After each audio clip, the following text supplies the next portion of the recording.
I only have a few minutes before my daughters and their children get back from the errand they ran, so I'm going to make this quick.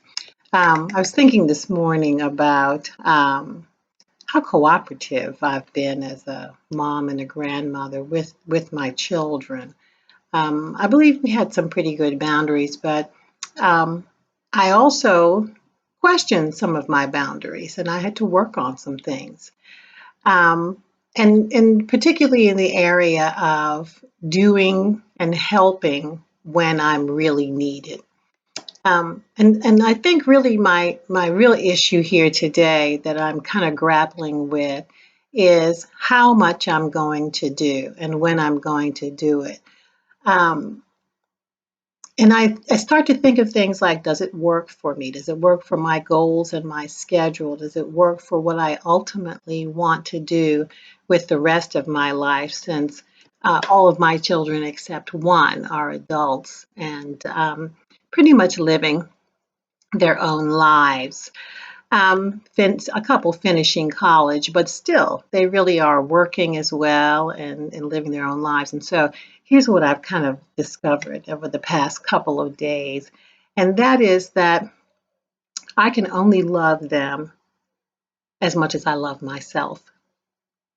And when I think about that, I think about the fact that I really do have to decide whether helping and being available is helping me as well. I don't mean that in the sense of if I do something for you, is it going to do something for me? But does it work within the bounds of what I also would like to accomplish?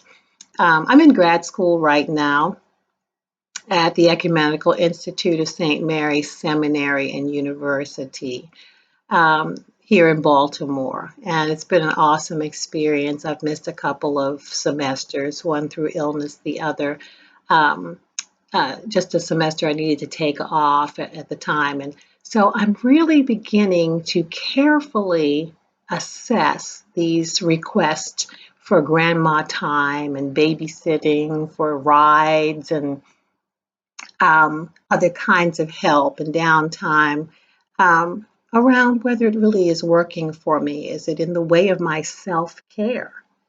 I need to exercise more. I need to get out and do some things that are enjoyable for me. And so I'm really enjoying this time of making those decisions based on whether they are working along with what God has for me. Now, I do believe God has for me to be a good and loving grandmother and a good and loving mother. But I think that really has to be tempered with where He has me going right now and whether I'm taking care of myself in a way that allows me to love others. That's all.